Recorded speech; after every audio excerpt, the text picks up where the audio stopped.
Good evening students, universal tutorial physics में आप सभी का स्वागत है। आज हम सब पढ़ेंगे प्रकाश वैद्युत प्रभाव का लेक्चर नंबर 2। लेकिन हम आपको फिर से यह बात याद दिला दें कि आधुनिक भौतिकी यानी मॉडर्न फिजिक्स इंटर एग्जाम के लिए बहुत ही ज़्यादा इम्पोर्टेंट है, क्योंकि यह आपको पास नहीं कराएगा बल्कि बेहतर से बेहतर नंबर दिलाएगा। इसलिए इसका एक एक वीडियो को मिस ना करें, जरूर देखें। तो लेक्चर 2 स्टार्ट करने से पहले हम सब थोड़ा लेक्चर 1 की चर्चा कर लेते हैं, जिससे लेक्चर 2 देखने में आपको आसानी हो। तो लेक्चर 1 में हम सब बात किए थे प्रकाश वैद्युत प्रभाव क्या है, यानी बताए थे कि जब किसी धातु की प्लेट पर प्रकाश गिरता है तो उस धातु की प्लेट से इलेक्ट्रॉन निकलने लगता है। इस घटना को प्रकाश वैद्युत प्रभाव कहते हैं। ये ऐसा क्यों होता है, इसका कारण बताए थे कि हम सब जानते हैं कि प्रकाश में ऊर्जा होता है जो फोटोन के रूप में होता है। इसका वैल्यू E बराबर h न्यू होता है, जो ऊर्जा का छोटे छोटे पैकेट होता है। और धातु के अंदर जो इलेक्ट्रॉन जो होता है वह नाभिक से बंधे हुए रहते हैं, जिसके कारण इलेक्ट्रॉन को धातु की प्लेट से बाहर निकालने के लिए ऊर्जा की आवश्यकता होती है। वह ऊर्जा प्रकाश के द्वारा जब इलेक्ट्रॉन को मिलता है तो इलेक्ट्रॉन प्लेट से बाहर निकल जाता है। इसी घटना को प्रकाश वैद्युत प्रभाव कहते हैं। तो हम सब अब लेक्चर 2 में बात करेंगे। सबसे पहले एनोड प्लेट और कैथोड प्लेट की बात करते हैं कि एनोड प्लेट क्या है। तो बैटरी के धन विभव से जिस प्लेट को जोड़ते हैं उसे एनोड प्लेट कहते हैं, और बैटरी के ऋण ध्रुव से जिस प्लेट को जोड़ते हैं उसे कैथोड प्लेट कहते हैं। ये है एनोड और कैथोड। और ये भी आप सब जानते हैं कि किसी भी बैटरी को अगर परिपथ के साथ जोड़ दिया जाता है तो उस परिपथ में धारा का प्रवाह होता है, लेकिन तभी हो सकता है जब वह परिपथ बंद हो। जैसे यहाँ पर देखें कि इस परिपथ में धारा का प्रवाह होगा। बैटरी कितना वोल्ट का, V वोल्ट का, तो धारा प्रवाहित होगा धनात्मक ध्रुव से ऋणात्मक ध्रुव की ओर, और ये घूमेगा इस तरह से। लेकिन अगर यहाँ भी बैटरी लगा हुआ है, लेकिन क्या इस परिपथ में धारा का प्रवाह होगा? तो कहेंगे नहीं होगा। क्योंकि इसलिए कि यहाँ पे बैटरी तो है लेकिन परिपथ खुला हुआ है, जिसके कारण धारा का प्रवाह नहीं होगा। तो बताइए, तो क्या इसमें धारा का प्रवाह होगा? तो फिर आप यही कहिएगा सर इसमें धारा का प्रवाह नहीं होगा, क्योंकि यहाँ पे क्या है, खाली है। जब खाली है तो यहाँ पे भी अगर बैटरी को जोड़ भी देंगे तब भी धनात्मक और ऋणात्मक सिरा के बीच धारा का प्रवाह नहीं होगा। तो क्या क्या, तो इसके बाद हम सबको पढ़ना है लेनार्ड का प्रयोग। वैज्ञानिक लेनार्ड ने एक प्रयोग किया। उसने क्या किया, जब प्रकाश किरण को कैथोड प्लेट पर गिराता है तो उस प्लेट से कैथोड से इलेक्ट्रॉन निकलने लगता है, वह एनोड पर पहुंचता है। तो सोच रहे सर कैसे पहुंचता है? क्योंकि इलेक्ट्रॉन जब निकलता है तो एनोड उसको अपनी ओर आकर्षित करता है, और यह एनोड तक ही नहीं रहता है बल्कि एनोड से पहुंचते हुए कहां पहुंचता है, बैटरी के धन ध्रुव पर पहुंचता है। यानी परिपथ में धारा का प्रवाह हो रहा है एनोड से इधर बैटरी के धन ध्रुव की ओर। तो सर परिपथ में धारा का प्रवाह तो तभी हो सकता है जब परिपथ बंद हो। तो यहाँ तो सर आधा ही पथ में धारा का प्रवाह हुआ, नहीं इधर भी धारा का प्रवाह हो रहा है। थोड़ा देखिए समझिए कि जब, इसलिए कि यहाँ से जब जैसी इलेक्ट्रॉन, आप सब जानते हैं किसी भी आवेशित पिंड से इलेक्ट्रॉन निकलता है तो वह पिंड जो होता है धनावेशित हो जाता है। ठीक उसी तरह कैथोड से इलेक्ट्रॉन निकला और निकलकर कहां पहुंचा, एनोड से, और एनोड से पहुंचते हुए कहां पहुंचा, बैटरी के धन ध्रुव पर। यानी यह अब कैथोड जो हो गया ऋणावेशित हो गया। तो क्या करेगा, जो कैथोड जो बैटरी के ऋण ध्रुव से जुड़ा हुआ है, यह ऋण ध्रुव क्या करेगा, इलेक्ट्रॉन को इधर से भेजेगा, इधर से इलेक्ट्रॉन को भेजेगा। तो इलेक्ट्रॉन इधर से इधर जैसे ही जाएगा तो फिर से यह एनोड जो है ये क्या हो जाएगा, कैथोड जो हो जाएगा फिर से ऋणावेशित हो जाएगा। तो देखें तो यहाँ पे इलेक्ट्रॉन जो इधर से इधर निकल के एनोड तक पहुंचा, और यह बैटरी का ऋण ध्रुव से फिर से इलेक्ट्रॉन निकल कहां पहुंचा, कैथोड की ओर। और ये तभी हो रहा है जैसे ही इलेक्ट्रॉन निकला तुरंत यहाँ से इलेक्ट्रॉन में गति किया। ऐसा नहीं कि इलेक्ट्रॉन घूमकर बैटरी के धन ध्रुव पहुंच गया है तो उसके बाद बैटरी के ऋण ध्रुव से इलेक्ट्रॉन पहुंचा नहीं, जैसे ही कैथोड से इलेक्ट्रॉन निकलकर एनोड पर पहुंचा तुरंत वैसे ही बैटरी के ऋण ध्रुव से इलेक्ट्रॉन निकलकर कैथोड पर पहुंचा। तो आप गौर से देखिए पिक्चर में इलेक्ट्रॉन घूम रहा है इधर से इधर, कैथोड से एनोड होते हुए बैटरी के धन ध्रुव से, और इधर से फिर घूमते हुए इधर पहुंचा है। यानी इलेक्ट्रॉन जो घूम रहा है घड़ी की विपरीत दिशा में। तो बताइए धारा का प्रवाह किधर होगा? तो आप सबको पता है कि जिस दिशा में इलेक्ट्रॉन गति करता है उसके ठीक विपरीत दिशा में धारा का प्रवाह होता है। तो इलेक्ट्रॉन जो घूम रहा है घड़ी की विपरीत दिशा में, इधर देखिए इस तरह से घूम रहा है, तो धारा जो प्रवाह होगा इलेक्ट्रॉन के विपरीत दिशा में, इस दिशा में। ये धारा की डायरेक्शन दिखा रहे हैं आपको। तो बताइए, तो यहाँ पे जो गैल्वेनोमीटर लगा हुआ है, तो धारा को मापना है, क्या सुई इधर भी छेद करेगा? नहीं सर, इधर नहीं, इधर होगा। ये था लिनार्ड का प्रयोग। लेकिन अभी क्या किया लिनार्ड ने, धारा जो अब इलेक्ट्रॉन, अब जो प्रकाश गिराया था पहले कैथोड प्लेट पर, अब गिराएंगे कहां पे? एनोड प्लेट पर।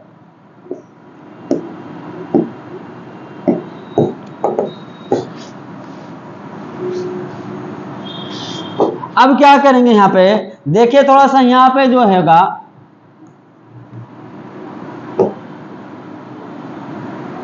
रुक जाइए थोड़ा देखिए, तो यहाँ पे ये हटा दिया जाए, ये अगला बताएंगे।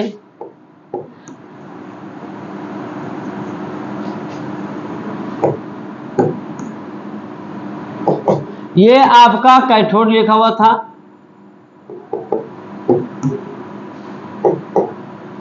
ये है आपका कैथोड, हिंदी में लिख दिए थे कैथोड, या आप लिख सकते हैं हिंदी में, अंग्रेजी में तो कैथोड।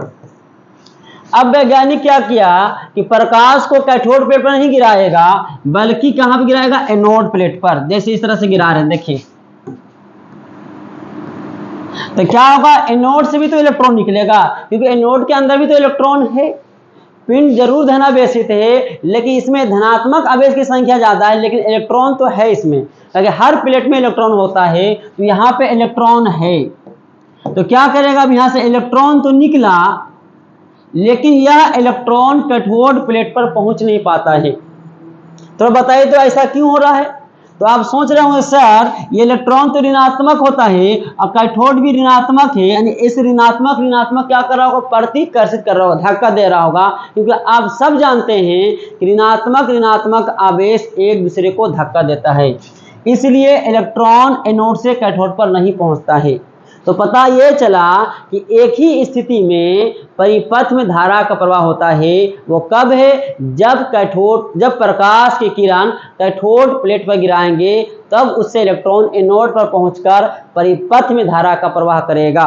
लेकिन अगर प्रकाश एनोड प्लेट पर गिरेगा तो इससे इलेक्ट्रॉन तो निकलेगा, लेकिन कैथोड पर पहुंच नहीं पाएगा, क्योंकि इलेक्ट्रॉन ऋणावेशित है। कैथोड उसको प्रतिकर्षित करता है, जिससे परिपथ में धारा का मान शून्य होगा। क्यों? धारा प्रवाहित तब होगा जब इलेक्ट्रॉन घूमेगा। इलेक्ट्रॉन आवेश की गति को धारा कहते हैं। ये था आपका लेनार्ड का प्रयोग। लेकिन इसमें फिर क्या पढ़ना हम सबको? प्रकाश वैद्युत प्रवाह का प्रायोगिक अध्ययन। यह अध्ययन किया गया है, प्रैक्टिकल किया गया है। कौन किया है? वैज्ञानिक लेनार्ड और मिलिकन ने दोनों मिलकर क्या किया? विभिन्न आवृत्ति वाले और तीव्रता वाले प्रकाश को प्लेट पर गिराकर उससे निकलने वाले इलेक्ट्रॉनों की ऊर्जा और प्रवाहित धारा पर अध्ययन किया। इसे प्रकाश वैद्युत प्रभाव का अध्ययन कहा जाता है, जिसमें पहला है प्रकाश विद्युत धारा पर एनोड प्लेट का प्रभाव। किस पर? प्रकाश विद्युत धारा पर एनोड प्लेट का प्रभाव। तो आइए इसको पहले समझते हैं हम सब।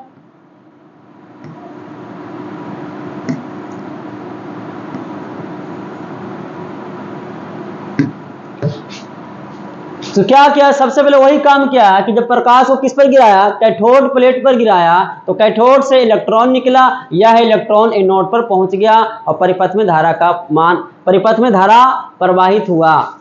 लेकिन क्या किया वैज्ञानिक ने? एनोड प्लेट के धन विभव को बढ़ाया। मतलब कहने का मतलब ये है कि अगर ये 1 वोल्ट पर है, मान लेते हैं, या 0 वोल्ट पर था, तो इलेक्ट्रॉन सब का सब पहुंच रहा था। और 1 वोल्ट पर भी कर दिया गया, तब भी धारा उतना ही प्रवाहित हो रहा है। और एनोड प्लेट का विभव और बढ़ाकर 2 वोल्ट कर दिया गया। धन विभव को बढ़ाएं, याद रखिएगा, धन विभव। तो 0 वोल्ट, 1 वोल्ट, 2 वोल्ट, 3 वोल्ट कर रहे हैं, धन विभव को बढ़ाते जा रहे हैं, लेकिन परिपथ में धारा का मान जो पहले है वही अब भी शो कर रहा है। ऐसा क्यों हो रहा है? थोड़ा सा आप इस पर सोचिए तो, लगाइए तो दिमाग, क्यों ऐसा हो रहा है।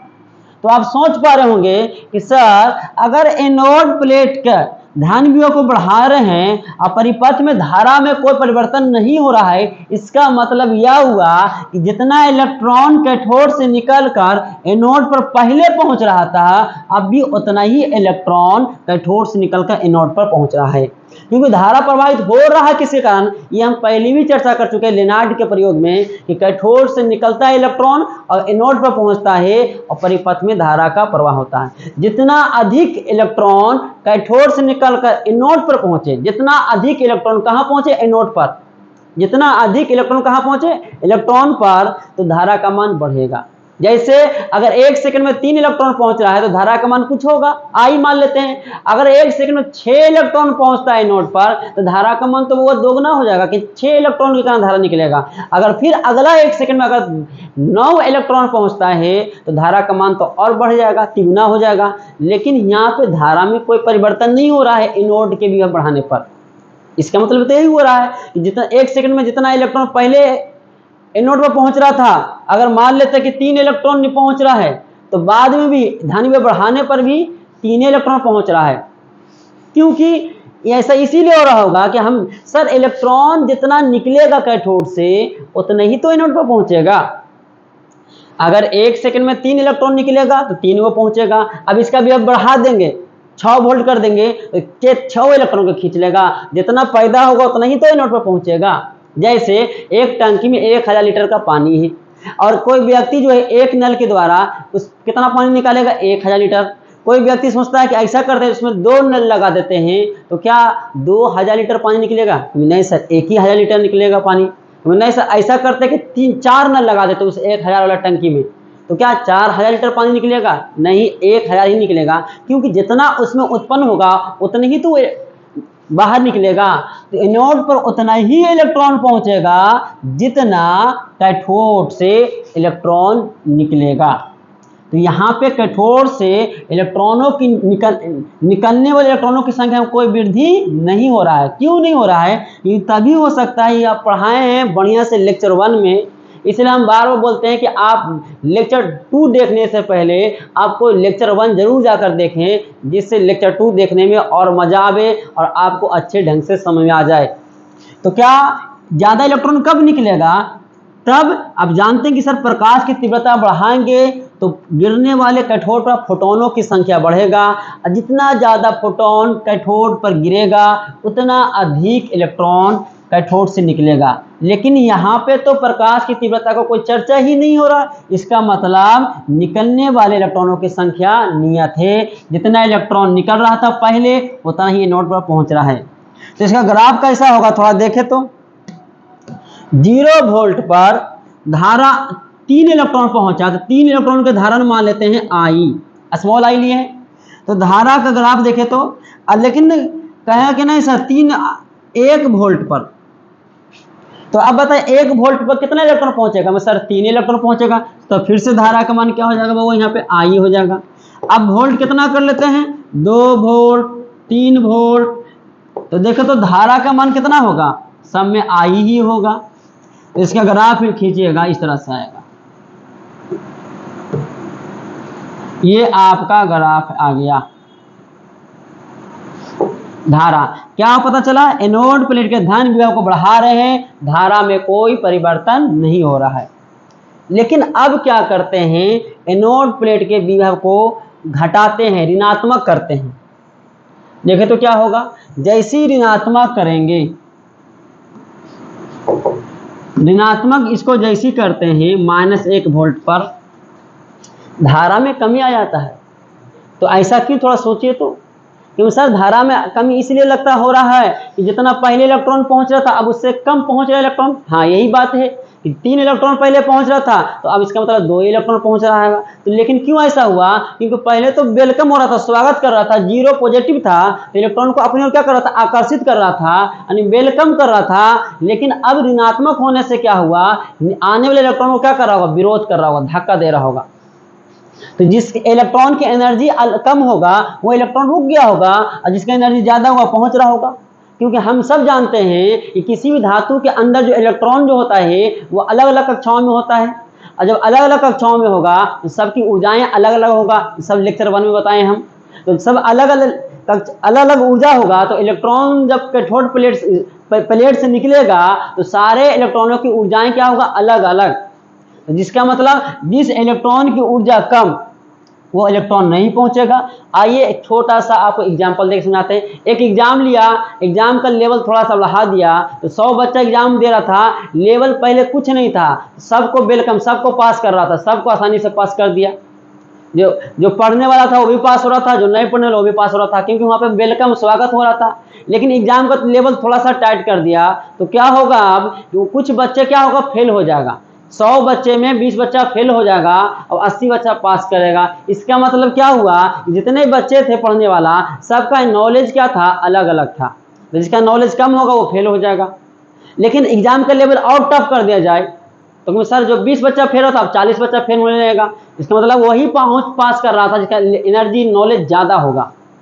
और एग्जाम को टफ कर दिया जाए तो जो 40 बच्चा फेल हो रहा था, अब 60 बच्चा फेल हो जाएगा, क्योंकि वही बच्चा फिर पास करेगा जिसका एनर्जी सबसे ज्यादा था। ठीक उसी तरह यहाँ भी एक घटना घट रहा है। जिसकी एनर्जी कम होगा पहुंच नहीं पा रहा होगा, क्योंकि यहाँ विरोध चल रहा, माइनस है, धक्का देगा इसको। अब जिसका एनर्जी है फिर भी इलेक्ट्रॉन पहुंच रहा है, धारा का मान तो है लेकिन धारा में कमी आ गया। तो क्या किया वैज्ञानिक ने? और ऋणात्मक कर दिया। तो और जो पहुंच रहा था, जो 2 इलेक्ट्रॉन, अब पहुंचने लगा 1 इलेक्ट्रॉन, तो और ऋणात्मक कर देंगे। तो और एग्जाम इतना टाइट कर दिया जाए कि 100 बच्चे में जिसका नॉलेज सबसे ज्यादा है वो अभी फेल कर गया। इसका मतलब क्या हुआ कि जो एग्जाम देने वाले बच्चे का सबसे ज्यादा जो नॉलेज था, वह नॉलेज एग्जाम के नॉलेज के क्या हो गया? वो बराबर, जितना एनर्जी से जाना चाह रहा था उतना एनर्जी से विरोध किया है, तब तो नेट बल 0 हो गया और गति नहीं कर पाया। ठीक उसी तरह से इलेक्ट्रॉन, जिस इलेक्ट्रॉन की एनर्जी सबसे ज्यादा है, गतिज ऊर्जा, कौन एनर्जी? क्योंकि गति कर रहा ना, जिस इलेक्ट्रॉन की गतिज ऊर्जा अधिकतम था वो अभी कितना वोल्ट पर? -3 वोल्ट पर रुक गया। इसका मतलब क्या होगा? धारा का मान 0 हो गया। तो ये था आपका निरोधी विभव।